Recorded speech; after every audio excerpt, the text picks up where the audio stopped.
पुलिसिरात की तफसील। क़यामत में जब मौजूदा आसमान और ज़मीन बदल दिए जाएंगे और पुलिसिरात पर से गुजरना होगा, वहां सिर्फ दो मकामात होंगे, जन्नत और जहन्नम। जन्नत तक पहुंचने के लिए लाजिमन जहन्नम के ऊपर से गुजरना होगा। जहन्नम के ऊपर एक पुल नस्ब किया जाएगा, उसी का नाम सिरात है। उससे गुजर कर जब उसके पार पहुंचेंगे, वहां जन्नत का दरवाजा होगा। वहां नबी करीम सल्लल्लाहु अलैहि वसल्लम मौजूद होंगे और अहले जन्नत का इस्तकबाल करेंगे। ये पुलिसिरात दर्जा ज़ैल सिफात का हामिल होगा। नंबर 1, बाल से ज्यादा बारीक होगा। नंबर 2, तलवार से ज्यादा तेज होगा। नंबर 3, सख्त अंधेरे में होगा। इसके नीचे गहराइयों में जहन्नम भी निहायत तारीकी में होगी, सख्त बिपरी हुई और गजबनाक होगी। नंबर 4, गुनाहगार के गुनाह उस पर से गुजरते वक्त मजसम इसकी पेट पर होंगे। अगर उसके गुनाह ज्यादा होंगे तो उसके बोझ से उसकी रफ्तार हल्की होगी। अल्लाह ताला हमें इस सूरत से अपनी पनाह में रखे।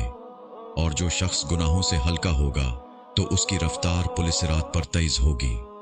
नंबर 5, इस पुल के ऊपर आंकड़े लगे हुए होंगे और नीचे कांटे लगे होंगे जो कदमों को जख्मी करके उसे मुतासिर करेंगे।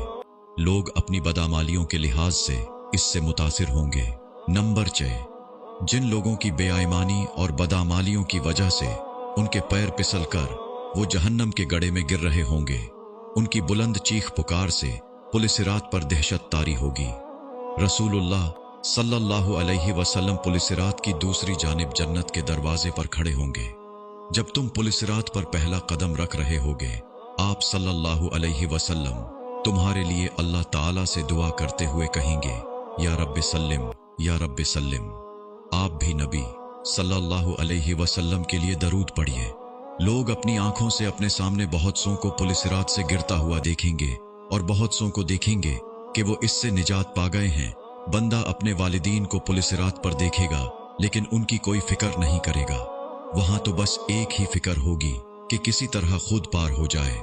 रिवायत में है कि हजरत आयशा रजी अल्लाह अन्हा क़यामत को याद करके रोने लगी। रसूलुल्लाह सल्लल्लाहु अलैहि वसल्लम ने पूछा, आयशा क्या बात है? हजरत आयशा रजी अल्लाह अन्हा ने फरमाया, मुझे क़यामत याद आ गई या रसूलुल्लाह सल्लल्लाहु अलैहि वसल्लम, क्या हम वहां अपने वालिदैन को याद रखेंगे?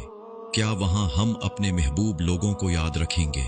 आप सल्लल्लाहु अलैहि वसल्लम ने फरमाया, हाँ याद रखेंगे, लेकिन वहां 3 मकामात ऐसे होंगे जहां कोई याद नहीं रहेगा। नंबर 1, जब किसी के आमाल तोले जाएंगे। नंबर 2, जब नामा आमाल दिए जाएंगे। नंबर 3, जब पुलिसिरात पर होंगे। दुनियावी फितनों के मुकाबले में हक पर जमे रहो। दुनियावी फितने तो सिराब हैं, उनके मुकाबले में हमें मुजाहिदा करना चाहिए और हर एक को दूसरे की जन्नत हासिल करने पर मदद करना चाहिए, जिसकी वुसात आसमानों और जमीन से भी बड़ी हुई है। इस पैगाम को आगे बढ़ाते हुए सदका जारिया की नीयत करना न भूलें। या अल्लाह, हमें उन खुश नसीबों में कर दीजिए जो पुलिसिरात को आसानी से पार कर लेंगे। ए परवरदिगार, हमारे लिए अपना फजल, करम, रहम वले हुस्न खात्मा का फैसला फरमाइए। आमीन। इस तफसील के बाद भी क्या गुमान है कि वहां कोई रिश्तेदारियां निभाएगा जिसके लिए तुम यहां अपने आमाल बर्बाद कर रहे हो? मखलूक के बजाय खालिक की फिक्र करो, अपने नफ्स की फिक्र करो।